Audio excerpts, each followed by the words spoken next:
The day I met Tom was ordinary until it wasn't. I was in the middle of my shift at the appliance store, my mind on selling dishwashers and fridges, when he walked in. He looked lost among the aisles of shiny new machines. "Can I help you find something?" I asked, stepping up with my best customer smile.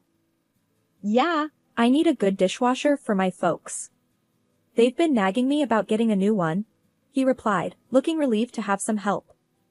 We walked over to the latest models, and I started into the details, the energy efficiency ratings, the capacity, different features.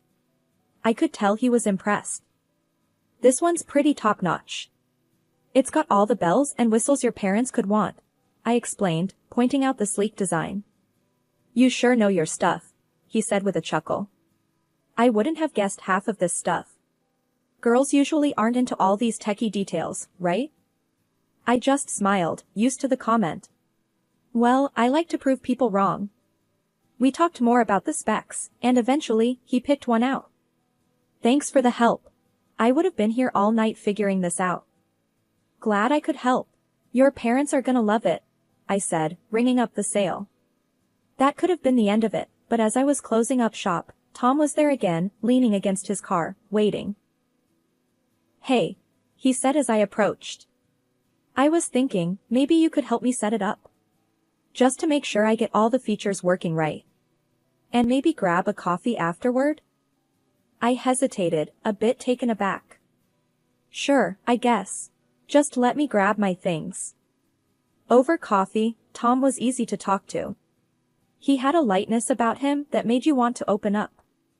We talked about everything: work, movies, music. When he asked about my family, I kept it simple. Not much to tell, really. Raised by my grandma, now it's just me. She left me her house after she passed a couple of years back. "Sorry to hear that," he said, his face softening. "Must be tough, being on your own." "It's all right. Keeps things simple." I shrugged, not wanting pity. "What about you? You mentioned your family earlier," I prodded, changing the subject. "Oh, the whole crew. My parents, 2 younger sisters, all crammed into one apartment. It's chaotic but fun." He laughed. "You'll meet them, I'm sure. They'd love to meet the girl who finally made me do my dishwasher duty." After that day at the cafe, things between Tom and me picked up speed like a whirlwind. We started meeting more, each date smoothly leading into the next. The connection was undeniable. We could talk for hours and still find things to laugh about. Before I knew it, love wasn't just a possibility, it was the real, palpable thing between us.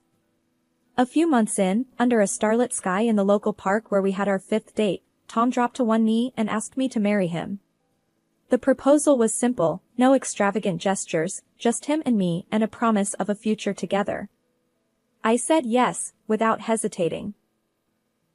The day I was supposed to meet Tom's family, I was a bundle of nerves and excitement. This could be the start of having that big, loving family I always wanted. Tom picked me up around noon, and we drove over to his family's apartment.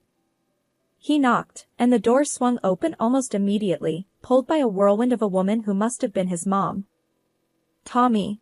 And you must be Carly," she exclaimed, pulling me into a hug that nearly knocked the breath out of me. Come in, come in." The apartment was buzzing with voices and the clatter of dishes. It was smaller than I expected for so many people, every inch filled with life and clutter.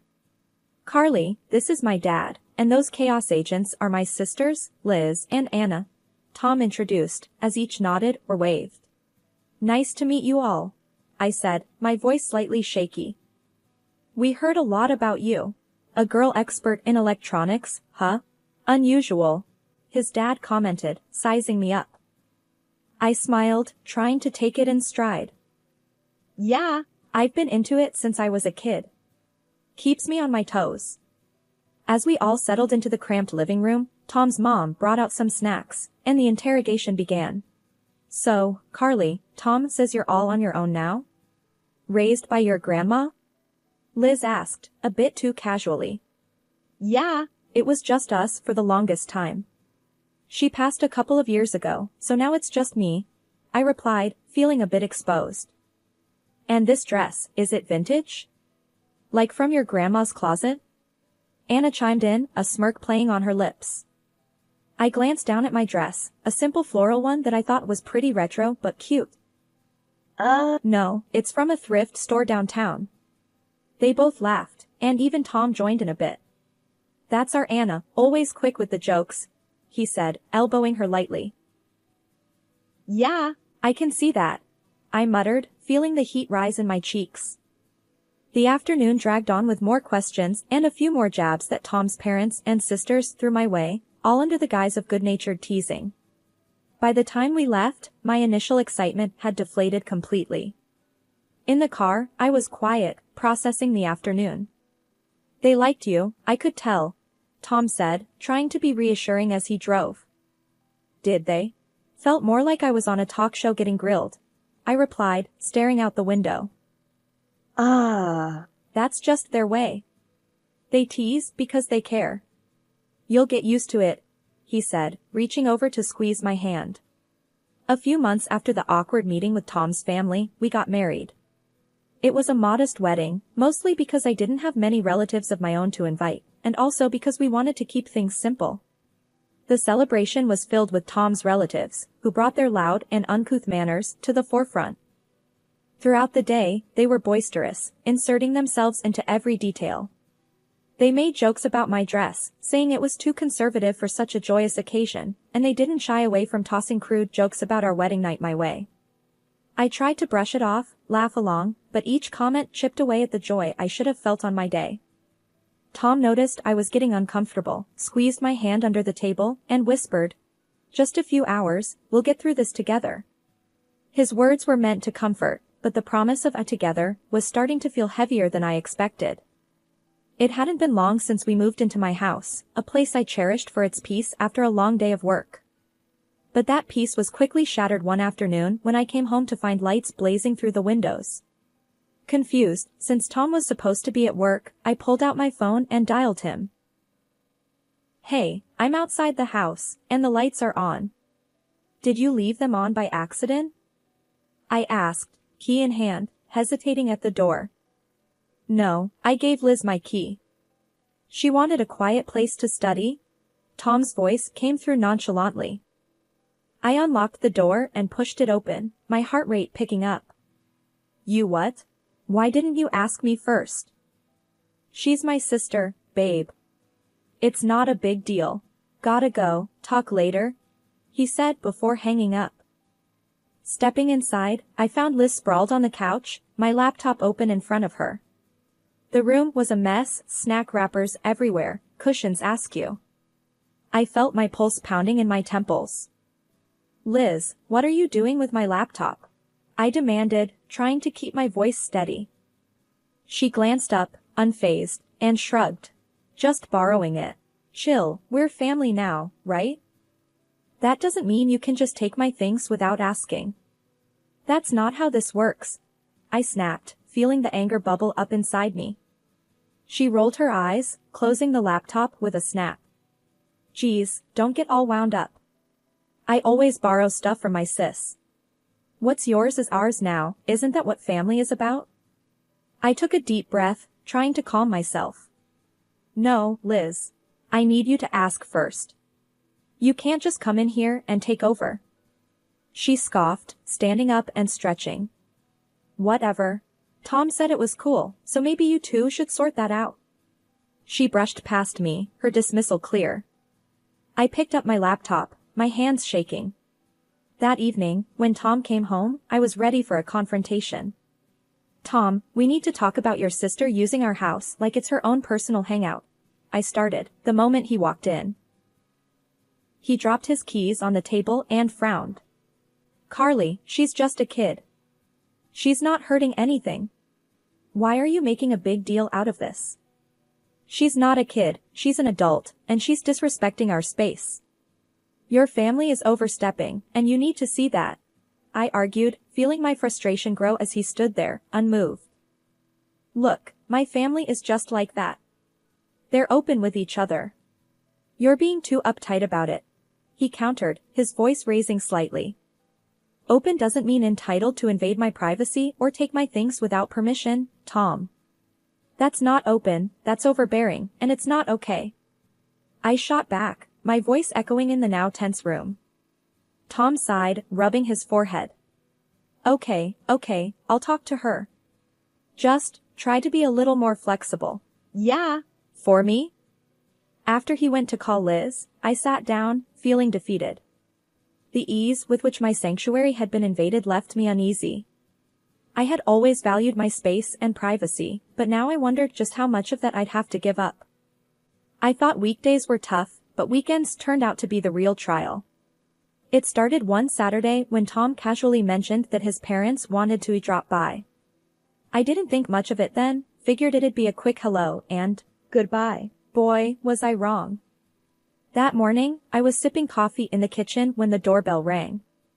Tom hadn't even gotten out of bed yet, and there they were, his parents, bursting through the door like it was their own. Morning, Carly. His mom greeted loudly, as if it was the middle of the day. We thought we'd come and spend the day. Hope that's all right? I was cornered, not really given a chance to say no. Sure, come in. I managed, stepping aside as they barged in with bags of who knows what. His dad didn't waste any time. Where's Tom? Still sleeping? That boy could sleep through a tornado. I just nodded, feeling my weekend relaxation slipping away. Soon, Tom stumbled in, rubbing his eyes. Oh, hey, Mom, Dad. What's up? Just thought we'd visit. We brought stuff for a barbecue. You got charcoal, right? His dad said, already heading to the backyard. The day blurred into a chaos of cooking, laughing, and more family members than I expected turning up. It wasn't long before Tom's sisters arrived, and the house filled up with noise and people. They took over the living room, the kitchen, every bit of space, while I was nudged here and there, my role reduced to that of a spectator in my own home. I tried to keep my cool, even managed to smile through it all. But when his mom started directing me around, that's when I felt the pinch. Carly, darling, could you whip up some of your salads? And maybe see if we need anything from the store? It was more a command than a request, and it stung. Sure, I'll check what we have, I said, forcing politeness. As the day wore on, the visit morphed into a full takeover. They sprawled out, watched my TV, changed the settings, ate my food, and left dishes everywhere. It felt more like an invasion than a family gathering. By evening, I was exhausted, physically and emotionally. I found Tom in the midst of it all, laughing and sharing stories. Pulling him aside, I hissed, "Can we talk?" "What's up?" He looked puzzled, clearly oblivious to my growing frustration. "This can't happen every weekend," I said flatly. "Your family takes over the house like it's theirs, and I feel pushed out." "It's too much, Tom." He looked taken aback, then defensive. "They're just enjoying themselves, Carly. It's what families do." "You're overreacting." "Overreacting? Tom, there's respecting family, and then there's this, disrespecting our space. Can't you see the difference?" My voice was rising, tension tightening my throat. He didn't respond, just nodded slowly, looking more at the floor than at me. The rest of the evening I moved through the motions, cleaning up after his family, feeling more like a maid than a wife or even a guest at this wild family circus. They finally left late in the evening, leaving behind a mess and a silence that felt both heavy and relieving. As I looked around at the clutter and chaos, I wondered how many more weekends I could handle this, how many more invasions of my privacy I could endure before something had to give. Every day, the behavior of Tom's relatives grew more arrogant and defiant. They began to insult me openly, making snide remarks about everything from my cooking to my choice of clothes, and laughing off my frustrations as if I were the family joke. Tom, instead of defending me, often joined in, laughing along with their hurtful jabs. This constant disrespect and belittlement became too much to bear. After one particularly harsh comment from his sister that Tom laughed at, I couldn't hold back anymore. We had a blazing row that night, where I told him I felt more like an intruder in my own home than his wife. That was the last straw. Hurt and angry, I packed a small bag and moved into the spare room, locking the door behind me. I was jolted awake early Saturday morning by the sound of my bedroom door creaking open. Groggy and disoriented, I squinted through the dim light to see Tom's parents shuffling around my room, peeking into my closet, inspecting my furniture. After the quarrel with Tom, I'd been sleeping here alone, finding some solace in the little privacy I had left. "What are you doing in here?" I snapped, pulling the sheets tighter around me as I sat up. "Oh, just checking out the room." Tom's mom chirped, not a hint of shame in her voice. "This is the best room in the house, you know." His dad nodded, poking his head through my curtains. "Yep, from today, we're thinking this will be ours. It's the most comfortable and beautiful in the house, after all." My mouth fell open. "What?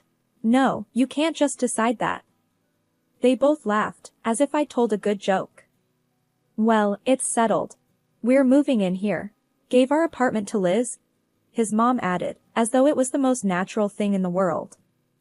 I threw off my covers and marched straight to Tom, finding him in the kitchen, sipping coffee.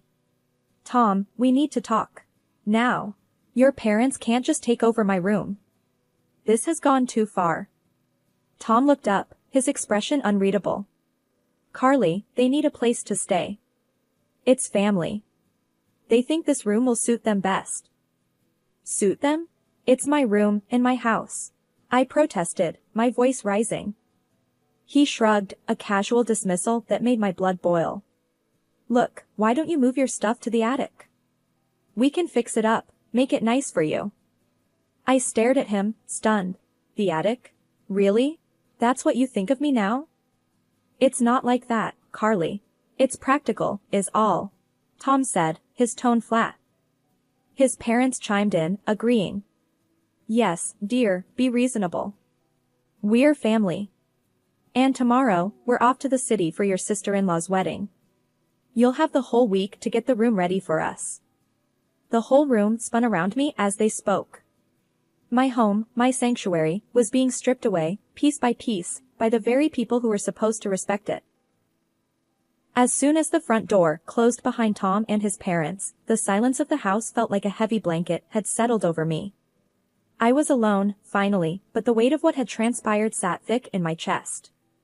They were gone for the week, and the thought of them returning to claim my room, the best part of my sanctuary, made my stomach churn.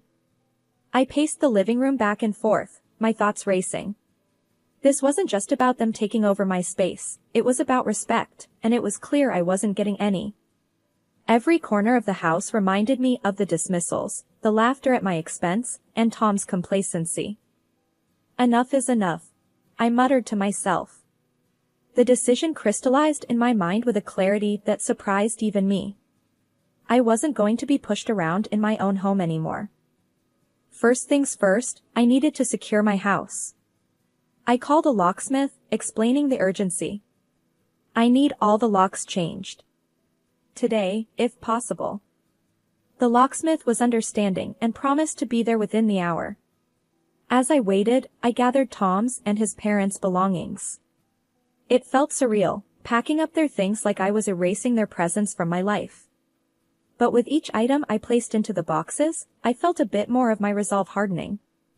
By the time the locksmith arrived, I had piled everything neatly by the door. I explained what I needed, and as he worked, changing lock after lock, I felt the first true wave of relief wash over me. "Are you sure about this, ma'am? They won't be able to get back in?" the locksmith asked, a final confirmation before he finished. "I'm sure. Thank you," I replied, my voice steady. With the house secured, I stood outside, looking at the pile of their belongings. It was done. I'd taken the first real step towards reclaiming my life. But I knew this was just the beginning, there would be fallout. When they returned a week later, the confusion and anger on their faces as they found themselves locked out were exactly as I had anticipated. Tom was the first to react. "Carly, what the hell is this? Why are our things outside?" he shouted from the other side of the door, his knocks loud and persistent. "This is my house, Tom. I told you, I'm done being disrespected," I shouted back, not opening the door. You can't just lock us out. This is my home too, Carly. His voice cracked with a mix of anger and desperation. It was my home before it was yours, and I'm taking it back. I suggest you take your things and leave before I call the police, I replied, stepping back from the door as his banging grew more frantic. There was a moment of silence, and I wondered if he'd left, but then he spoke again, his voice lower, almost pleading. Carly, please. Let's talk about this. We can sort things out. No, Tom. It's too late for talking. I've made my decision. Please, just go. The finality in my voice seemed to reach him, and the sounds from outside started to fade. They were taking their things. It was over. After a few days, my phone was bombarded with messages and calls from Tom. He was begging, saying anything to get me to let him back into the house. But it all just seemed like he was looking for convenience, not really about making amends. He missed the comfort, the space, not the respect and love that should have been the foundation of our marriage. One afternoon, while I was tidying up the remnants of what used to be our shared life, there was a loud knock at the door. I opened it to find Liz, Tom's younger sister, her face twisted in anger. You've ruined everything, she yelled the moment I cracked the door open. Because of you, we're all crammed back into that tiny apartment. I can't even have my boyfriend or friends over anymore. I stood there, door half open, feeling a mix of anger and pity. Liz, this isn't my problem. You need to leave. She tried to say more, her words sharp and accusing, but I wasn't having any of it. I pointed firmly towards the street. Go. Now. This is my home, and you have no right to come here and blame me for your issues. Liz huffed, mumbled something under her breath, and stormed off. I shut the door with a resounding thud, leaning against it as I let out a long sigh. It seemed like the chaos would never end. The real test came a few days later. I was walking home from the grocery store when I heard familiar voices calling out my name. It was Tom's parents, waiting for me at the end of the street. As soon as I was in earshot, they started hurling insults. You selfish, stupid girl. Look what you've done to our family. His mom shouted, her finger wagging in my face. You think you're better than us, keeping that house to yourself. His dad chimed in, his voice booming down the street. I stood there, groceries in hand. I did what I had to do for my own peace. You should leave now, I said calmly, though my heart was racing. That's right, you greedy. But before they could continue, my neighbor, Mr. Jacobs, who'd been trimming his hedge, stepped towards us. Hey. That's enough. I won't have this shouting in our street. Leave her alone, or I'm calling the police. Tom's parents glanced at Mr. Jacobs, then back at me, and without another word, they turned and hurried away. I muttered a thanks to Mr. Jacobs, who gave me a supportive nod before returning to his hedge. After the divorce was finalized, I put Tom and his family firmly in the past. I heard through friends that they were back in their cramped apartment, squabbling constantly among themselves. Life after Tom was quieter, simpler. I reclaimed my house and my life, painting walls, changing furniture, making everything mine again. One sunny Saturday, I decided to throw myself into gardening, a hobby I'd neglected for too long. As I was pulling weeds and planting flowers, my neighbor, Mr. Jacobs, leaned over the fence. Looks like you're making quite the change out here, he called out, a friendly twinkle in his eye. Yeah, I figured it was time to spruce things up a bit. Make it feel like new, I replied, wiping sweat from my brow. Need a hand? I've got some tools that might help, he offered. Actually, that would be great. Thank you, Mr. Jacobs, I smiled, grateful not just for the tools but for the company. As we worked side by side, Mr. Jacobs shared stories of his own life changes and challenges, making me feel less alone in my journey. You know, Carly, starting over isn't a sign of giving up, it's a sign of being strong enough to move forward, he said, patting down some soil around a new plant. I nodded, feeling the truth of his words settle in. I'm starting to see that. It's tough, but I guess it's worth it. After Mr. Jacobs left, I sat on my porch, sipping tea, and really looked at my garden, my home. It was transforming, and so was I. The sense of peace was new, hard-won, and deeply cherished. That night, I made dinner for myself, a simple meal enjoyed at my kitchen table by the window. The house was quiet, but it was a good quiet, filled with potential and new dreams. I was on my own, yes, but I was truly myself again, stronger and surer than before. Life had thrown me curves, but here I was, ready to face whatever came next with a brave heart and a clear mind.